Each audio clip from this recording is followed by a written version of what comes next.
আসসালামু আলাইকুম, আমি নোমান, একজন প্রফেশনাল ফ্রিল্যান্সার এবং গ্রাফিক ডিজাইনার। আজকে যে টপিকটি নিয়ে আপনাদের সামনে কথা বলছি সেটি হচ্ছে যে ইমেজ কিভাবে এসইও করবেন।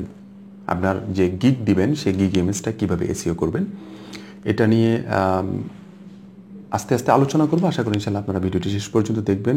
দেখলে আপনারা যারা এই বিষয়টি জানা আছে যাদের, তাদেরও হয়তো এই বিষয়টি আবারও ঝালাই হয়ে যাবে, আর যারা জানে না তাদের জন্য অনেক বেশি উপকার হবে আশা করি ইনশাআল্লাহ। তাহলে সরাসরি আমরা স্ক্রিনে চলে যাই, স্ক্রিন থেকে আপনারা পুরোপুরি এই ভিডিওটি দেখতে পারবেন। সর্বপ্রথম আমাদের একটি কাজ করে নিতে হবে, আমি আবারও বলে নিচ্ছি, সেটি হচ্ছে যে আমরা যে ইমেজটিকে এসইও করব, সেই ইমেজটিতে যে তথ্যগুলো আমরা উপস্থাপন করব সেই তথ্যগুলোর জন্য আমরা আগেই রেডি করে রাখি। যেমন আমরা যে গিগটা রেডি করব সেটার জন্য আমাদের টাইটেল রেডি করতে হবে, সেটার জন্য আমাদের ডিসক্রিপশন রেডি করতে হবে, ট্যাগ রেডি করতে হবে। একটা গিগের পূর্ণাঙ্গ যে বিষয়গুলো লাগে এই বিষয়গুলো আপনারা আগেই রেডি করে রাখবেন, যেন আপনারা এই যে ইমেজটাতে আপনারা এসইও করবেন ওই তথ্যগুলো দিয়ে আপনারা যেন এই ইমেজটাকে এসইও করতে পারেন। তাহলে কি হবে, gig image, gig description, gig title ওটার সাথে পুরোপুরি আপনার একটা ম্যাচিং থাকবে। যখন ম্যাচিং থাকবে তখন এটা সহজে র্যাঙ্কিং হবে আশা করি ইনশাল্লাহ। সর্বপ্রথম আপনারা যে কাজটি করবেন সেটি হচ্ছে যে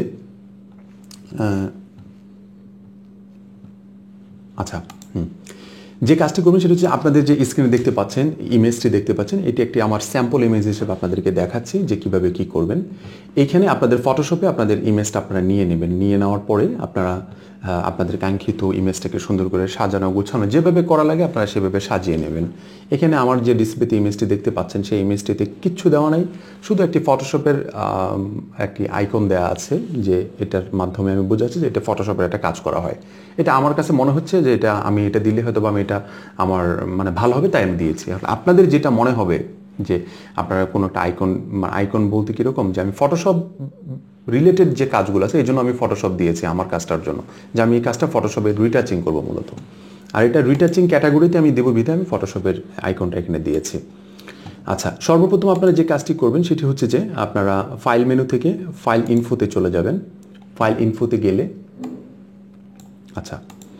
ইনফোতে গেলে যে আপনারা প্রিভিউ নামে যে একটি ডায়লগ বক্স দেখছেন, সে ডায়লগ বক্সে অনেকগুলো তথ্য দেওয়ার মতো কিছু জায়গা আছে। সেই জায়গাগুলোতে আপনি কী দেবেন, এই ডকুমেন্ট টাইটেলের যে জায়গাটা দেখছেন এখানে আপনি কী দেবেন। ডকুমেন্ট টাইটেল বলতে কীরকম, আপনি যে টাইটেলটা আপনার গিগে দিবেন সেই টাইটেলটা আপনি সরাসরি এখানে দিতে পারেন, এবং কি ইমেজের টাইটেলটাও এটা ইউজ করতে পারেন। তাহলে সুবিধাটা কী হবে, আপনার ওইটাকে যখন সার্চ করবে, আপনার ইমেজটা যখন আপনি আপলোড দিয়ে দেবেন, এটা তাদের ফাইবারের সার্ভারে তো অবশ্যই থাকবে, পাশাপাশি এটা আবার গুগলেও সার্ভারে চলে যায়। যদি গুগলের সার্ভারে যখন চলে যায় তখন কি হয়, এবং ফাইবারের সার্ভারে যখন চলে যায় তখন আপনাকে যে কোনো একটা তথ্য দিয়ে যখন সার্চ করবে, যে কোনো একটা ট্যাগ দিয়ে, যে কোনো একটা আপনার টাইটেল দিয়ে যখন সার্চ করবে, আপনার টাইটেলের সাথে যদি ম্যাচ হয় তখন আপনাকে খুব সহজে ওই ইমেজটাকে সামনে নিয়ে আসবে। এই জন্য এখানে আপনি যে টাইটেলটা দিবেন সেই টাইটেলটা এখানে আপনাকে দিয়ে দিবেন, এই ডকুমেন্ট টাইটেলের জায়গাতে। আর অথরটার জায়গায় কী করবেন, আপনাদেরকে যে বিষয়টা অথরের জায়গায় আপনাদের যে নামটা আছে, যে ফাইবারের যে নামটা আছে, ইউজার নেমটা আছে, ইউজার নেমটা আপনি এখানে দিয়ে দেবেন। তাহলে সুবিধাটা কী হবে, এইটা একটা লিঙ্ক আপ হয়ে থাকবে ইমেজটার সাথে, যে না এই ব্যক্তিটা ওই ইমেজের মালিক, এটা একটা বুঝতে পারবেন। এটা হচ্ছে যে অথর টাইটেলটাতে কী করবেন, আপনি অথর টাইটেলটাতে দিতে পারেন যে ওই যে মূল ডকুমেন্ট টাইটেলটা যেটা দিয়েছেন সেই টাইটেলটা যতটুকু আপনার মনে হচ্ছে যে না আপনি অথর টাইটেলে আপনি এই জায়গায় দিতে পারছেন না, আপনি আপনার প্রোফাইলে যে আপনার নামের নিচে যে টাইটেল ট্যাগলাইনটা ইউজ করেছেন, যে I am a professional graphic designer, I am a professional image retoucher, etcetera, ওই তথ্যটা এখানে অথর টাইটেলটা আপনি এখানে দিতে পারেন। তাহলে সুবিধা কী হবে, এই ইমেজটার সাথে আপনার ওই ইমেজে যে ইউজার নেম আছে সেটার সাথেও কিন্তু আপনার এটা ম্যাচিং হয়ে গেল। পাশাপাশি ডিসক্রিপশনে কী দিবেন, আপনি এই ইমেজটার মাধ্যমে, এই গিগটার মাধ্যমে আপনি কোন ধরনের সার্ভিসগুলো দিচ্ছেন, কী ধরনের সার্ভিসগুলো আপনি এই ইমেজটার মাধ্যমে ফুটিয়ে তুলতে চাচ্ছেন, এই পুরো ডিসক্রিপশনটা আপনারা যেটা গিগে ডিসক্রিপশন দিবেন ওই ডিসক্রিপশনটা পুরোটা এখানে উপস্থাপন করে দিবেন। আর এখানে একটা রেটিংয়ের ব্যাপার দেখছেন, যে এখানে রেটিং আপনি 1 2 3 4 5, এখানে পুরোটাতে এখানে ডাবল ক্লিক করবেন, লাস্ট পর্যন্ত এসে আপনি ডাবল ক্লিক করবেন, নাহলে আপনার এটা থাকবে না। এটা 5 স্টার রেটিং দিয়ে দিবেন। আচ্ছা, ডিসক্রিপশন রাইটার, আপনার যে ওই যে ইউজার নেমটা অথরের জায়গায় যে নামটা দিয়েছিলেন ডিসক্রিপশন রাইটারের জায়গায় ওইখানে দিবেন। আর যে কিওয়ার্ডের যে জায়গাটা দেখছেন এখানে কিওয়ার্ডগুলো আপনি ইচ্ছা করলে অনেকগুলো কিওয়ার্ড দিতে পারেন, কোনো সমস্যা নাই। বেশি যখন খেয়ে ফেলেন তখন আবার বদহজম হয়ে যাবে, তো বেশি কিছু খাওয়ার দরকার নাই। আপনি যে কয়টা কিওয়ার্ড আপনার ফাইবার যে গিগটা দিবেন আপনি ফাইবারে, ওই গিগটা যে কয়টা আপনি ট্যাগ ইউজ করবেন সেই কয়টা কিওয়ার্ড আপনি এখানে দিয়ে দেবেন। আপনার বেশি দেওয়ার প্রয়োজন নাই, বেশি দিলে যে অনেক বেশি কাজ হবে তা কিন্তু না। ওই কয়টা কিওয়ার্ড আপনি এই জায়গাটাতে শুধু দিয়ে দেবেন। পাশাপাশি যে কপিরাইট নোটিসের যে জায়গাটা আছে, এই কপিরাইট নোটিসের জায়গাটাতে আপনি আপনার যে অথরের যে নামটা আছে সেখানে এটা দিয়ে দিবেন।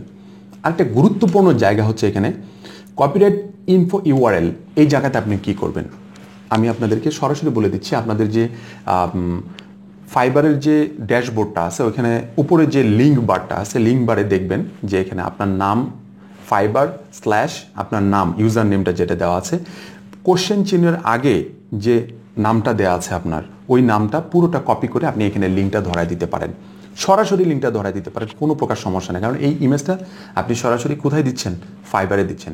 আর এই ইমেজটা যখন আপনি কোথাও মার্কেটিং করতে যাবেন, আপনি টুইটারে দিবেন, আপনি যখন লিঙ্কডিনে দিবেন, আপনি যখন ফেসবুকে দিবেন, আপনি যখন ইনস্টাগ্রাম, পিন্টারেস্ট, আপনি ওই জায়গাগুলোতে দিবেন, তখন কিন্তু ওই ইমেজটাতে যদি কখনো গুগলে সার্চ করে পাওয়া যায়, ওইখানে ক্লিক করার সাথে সাথে কিন্তু সরাসরি কিন্তু আপনার ওই ফাইবার লিঙ্কে নিয়ে চলে যাবে, যদি এইখানে লিঙ্ক আপনি করে রাখতে পারেন। এখানে ওই লিঙ্কটা এখানে দেওয়ার পরে আপনি এখানে গো টু ইউআরএল দেওয়া আছে, এখানে ক্লিক করলে দেখবেন আপনার ওই ফাইবার লিঙ্কে নিয়ে চলে যাচ্ছে। আশা করি ইনশাআল্লাহ বুঝতে পেরেছেন। এইভাবে আপনাদের তথ্যগুলো এখানে পুরোপুরি দিবেন এবং কি খুব সুন্দর করে জাস্টিফাই করে, অন্যের জন্য কপি না হয় কোনোভাবেই, যেন মানে অন্যের একটা হুবহু একটা জিনিস কপি করে নিয়ে এসে আপনি দিয়ে দিলেন, এরকম কিছু যেন না হয়। আপনি রিসার্চ করে আপনি আপনার জায়গা থেকে এই উপস্থাপন করবেন। আশা করি ইনশাল্লাহ সুন্দরভাবে আপনার গিগটা র্যাঙ্কে চলে আসবে। আর ইমেজ এসইওটা আরেকভাবে করা যায়, সেটাও আমি দেখিয়ে দিচ্ছি। এখানে আপনি ওকে দিয়ে দেবেন, ওকে দেওয়ার পরে আপনার এটা সেভ হয়ে যাবে। তারপর আবারও আপনি ফাইল মেনুতে গিয়ে আপনি ফাইল ইনফোতে গিয়ে আপনি চেক করে দেখতে পারেন যে আসলে মূলত আমার এটা সেভ হয়েছে কিনা। এই যে দেখেন আমি 5 স্টার রেটিংটা যেটা দিয়েছিলাম সেটা সেভ হয়ে আছে, তা বাকিগুলো এভাবেই সেভ হয়ে থাকবে যদি আপনি এটা কমপ্লিট করার পরে এখানে ওকে দিয়ে রাখেন। ঠিক আছে? আচ্ছা, এই ইমেজটাকে আপনি আরেকভাবে এসইও করতে পারেন, সেটা হচ্ছে যে এই যে ইমেজটা আছে এটার উপর রাইট ক্লিক করে, ইমেজটার উপর রাইট ক্লিক করে প্রপার্টিসে যাবেন। প্রপার্টিসে যাওয়ার পরে প্রপার্টিসে যাওয়ার পরে এখানে ডিটেলসে যাবেন। ডিটেলসে যাওয়ার পরে দেখবেন যে আপনি এসইও করার পরে যদি এই তথ্যগুলো যদি না থাকে তাহলে এই জায়গার তথ্যগুলো আপনি পূরণ করে দিতে পারেন। তথ্যগুলো চলে আসবে, তখনই চলে আসবে যখন আপনি সেভ করবেন, তখন চলে আসবে সাধারণত। আর যদি একান্তই না থাকে কিংবা আপনি ওভাবে পারছেন না, আপনি ফটোশপ চালাতে পারেন না, তখন আপনি এভাবে করবেন। এই টাইটেলের জায়গায় আপনার ওই যে টাইটেলটা যেটা ইউজ করছেন আপনার ফাইবারের গিগে, ওইটা এখানে ব্যবহার করবেন। সাবজেক্টের জায়গায় আপনি সাবজেক্ট দিতে পারেন যে ওই যে ইউজার নেমের নিচে যে আপনি যে মানে আপনার যে টেক্সটটা ইউজ করেছিলেন সেই টেক্সটটা এখানে দিতে পারেন। রেটিংটা এখানে 5 স্টার করে দিবেন। ট্যাগগুলো এখানে ওই যে ট্যাগগুলো আপনি আপনার ফাইবার গিগে যে ট্যাগগুলো ইউজ করবেন সেই ট্যাগগুলো আপনি এখানে দিতে পারেন। কমেন্টসের জায়গায় আপনি কমেন্টস করতে পারেন, অথবা আপনার যে শর্ট একটা ডিসক্রিপশন আপনি এখানে উপস্থাপন করে দিতে পারেন। এইভাবে এই জায়গাগুলো আপনি ফিল আপ করার পরে আপনি সরাসরি আর বেশি কিছু দেওয়ার প্রয়োজনে আপনি এখান থেকে অ্যাপ্লাই দেওয়ার সুযোগ পাবেন। আপনি এই জায়গাটাতে অ্যাপ্লাই করতে পারবেন। অ্যাপ্লাই করার পরে আপনি ওকে দিয়ে দেবেন। ওকে দেওয়ার পরে কমপ্লিট। এতটুকু কাজ আপনার গিগ ইমেজের জন্য এসইও করলেই আমার মনে হয় যথেষ্ট, এর বেশি কিছু করার প্রয়োজন পড়ে না।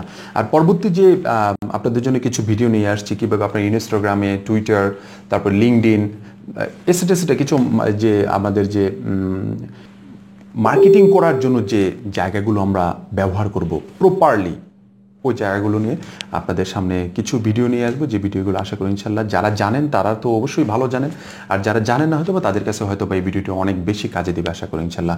আমাদের সাথে থাকার জন্য অসংখ্য ধন্যবাদ। আর যারা এখন পর্যন্ত চ্যানেলটিতে সাবস্ক্রাইব করেননি অবশ্যই সাবস্ক্রাইব করবেন। আর ভিডিওটি ভালো লাগলে অবশ্যই আপনাদের বন্ধুদের সাথে শেয়ার করবেন। সবাইকে ভালো থাকার জন্য আবারও ধন্যবাদ জানাচ্ছি। সবাই ভালো থাকবেন, সুস্থ থাকবেন। ধন্যবাদ সবাইকে। আসসালামু আলাইকুম।